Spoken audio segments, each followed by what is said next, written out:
네, 반갑습니다. 경자입니다. 오랜만에 뵙죠. 이번 주에도 상장하는 종목은 하나뿐인데 노브랜드입니다. 노브랜드 비례 경쟁률이 4,000대 1 이상으로 청약하신 분들이 꽤 많았는데요. 마침 지난번 ICTK 흐름도 괜찮았기 때문에 최근 분위기가 약간은 변하는 것 같기도 합니다. 자, 그래서 오늘은 노브랜드가 상장하기 전에 마지막으로 정리를 해보는 시간을 가져보도록 하겠습니다. 노브랜드 이번 주 목요일이고요. 5월 23일에 상장합니다. 이날 단독으로 상장하는데요. 주관사가 삼성증권이었는데 삼성증권은 가끔 상장일 아침에 서버가 버벅거리는 상황이 나왔던 증권사이거든요. 그러므로 배정받으신 분들은 상장일 아침에 삼성증권 앱을 미리 로그인을 해두시면 좋을 것 같습니다. 노브랜드는 최종 의무 확약이 12.2%로 확정이 되었는데요. 수요 예측에서 4.5% 신청이 들어왔기 때문에 수요 예측 때보다 약 3배 정도 늘어났거든요. 좋은 수준으로 늘어났습니다. 그리고 의무 확약을 세부적으로 보면 3개월 확약이 10.8%로 대부분을 차지하고 있으니까요.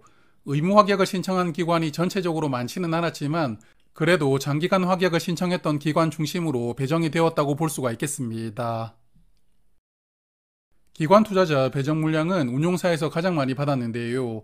운용사 약 53만 주로 기관 배정 물량의 59%를 받아갔고요. 다른 종목에 비해서는 운용사가 배정받은 수량이 조금 적었던 편입니다. 그 대신에 외국인이 25만 주로 물량을 꽤 많이 받아갔는데 이번에도 역시나 확약은 없으니까요. 상장일에 외국인이 받았던 25만 주 대부분이 나올 텐데 이런 부분도 참고해 보시면 좋을 것 같습니다. 자, 그래서 상장일에 175만 주가 유통될 수가 있고요. 전체 주식의 21.4% 물량이 유통될 수가 있고 공모가 기준으로 유통금액이 245억 원이거든요. 딱 봐도 가볍잖아요. 가볍기 때문에 이런 유통 물량을 기대하고 비례 청약을 했던 분들이 아마도 많았지 않았나 싶습니다. 유통 물량은 공모주주가 109만 주, 기존 주주는 66만 주로 공모주주가 약 1.8배 정도 더 많은 물량을 보유하고 있거든요. 그러므로 기존 주주가 상장일 흐름에 크게 영향을 주는 상황은 아니겠지만 그래도 기존 주주 구성에 대해서 한 번 더 파악을 하고 넘어가도록 하겠습니다. 상장일에 매도할 수 있는 기존 주주의 명단을 보니까 전부 개인 주주로 구성이 되어 있다고 보이는데요. 특이하게 최대 주주 관계인이 보호 예수를 걸지 않으면서 21만 주 정도를 상장일에 매도할 수가 있는데 이분이 가장 많은 물량을 보유하고 있습니다. 그리고 나머지 주주들도 전부 개인 주주라고 보이기 때문에 기존 주주 구성이 약간은 리스크가 될 수도 있을 것 같은데요. 다만 기존 주주 물량이 많은 편은 아니니까 시작부터 기존 주주가 옛다 모르겠다 전부 물량을 던지는 상황만 나오지 않는다면 상장일 흐름에 크게 영향을 주지는 않을 것 같기도 합니다. 그리고 아직 보통주로 전환되지 않은 전환 우선주, 전환사채가 남아있는데요. 둘이 합쳐서 물량이 143만 주 정도 되는데 전체 주식수의 17% 정도 되는 큰 물량이 추가될 수가 있거든요. 일단 다행인 점은 이 물량들이 보통주로 전환 신청을 하더라도 상장일에 나오지는 않습니다. 전환 우선주는 한 달간 보호예수가 걸리고 전환사채도 보통주로 신청을 하더라도 실제 상장하기까지 약 2주 정도 시간이 걸리거든요. 하지만 이렇게 추가되는 물량이 남아있으면 상장일에 큰 시세가 나오지 못하는 경우를 자주 보았거든요. 그래서 이번 노브랜드는 어떨지 지켜봐야 될 것 같습니다. 자, 그래서 노브랜드 유통 물량은 아주 좋지만 약간 불안한 부분도 있었는데요. 그럼 최근에 상장했던 종목들은 어떤지 데이터를 조금 살펴보겠습니다. 먼저 저번 주 금요일에 상장했던 ICTK부터 말씀을 드려야 될 것 같은데 일단 시작이 공모가에서 시작을 했습니다. 올해 상장했던 종목 중에서 가장 낮은 가격으로 시작을 했었는데요. 하지만 시작 이후에 30분 동안 주가를 크게 상승을 시켰거든요. 그래서 30분간 주가가 올라가면서 무려 85%까지 상승이 나왔는데 아마 이 종목을 장 초반에 매수했던 분들은 대부분 좋은 수익을 거두셨을 것이라고 생각합니다. 그래서 지난번 마린솔루션도 장중에 주가가 크게 상승을 했었는데 이때는 시초가보다 55% 상승이 나왔거든요. 그리고 이번 ICTK 시초가보다 85% 상승이 나왔기 때문에 일단 두 종목은 시초가보다 크게 상승하는 흐름이 연달아 나왔습니다.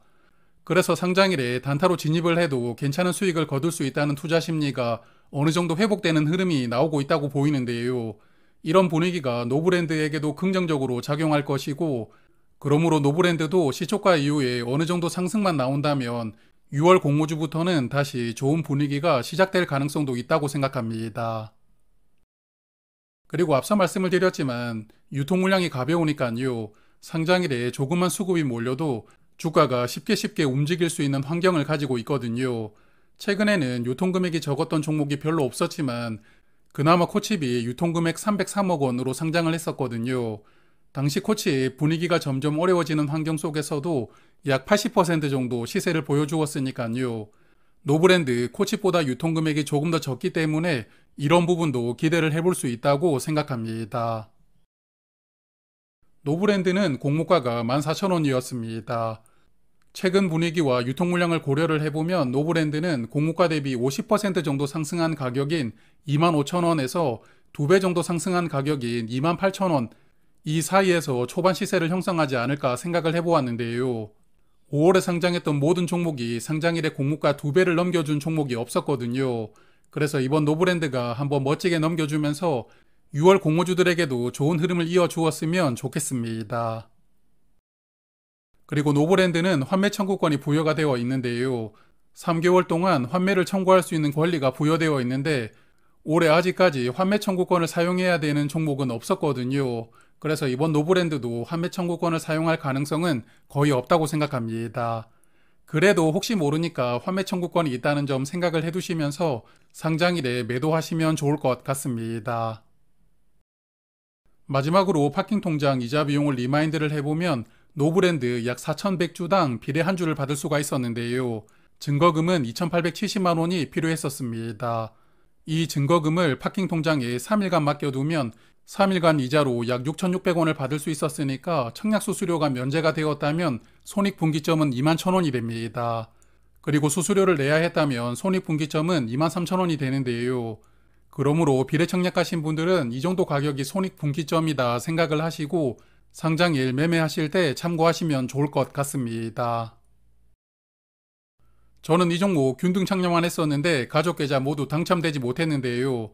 정말 오랜만에 배정받지 못했던 종목이었습니다. 그래도 상장일 아침에 라이브는 하니까요.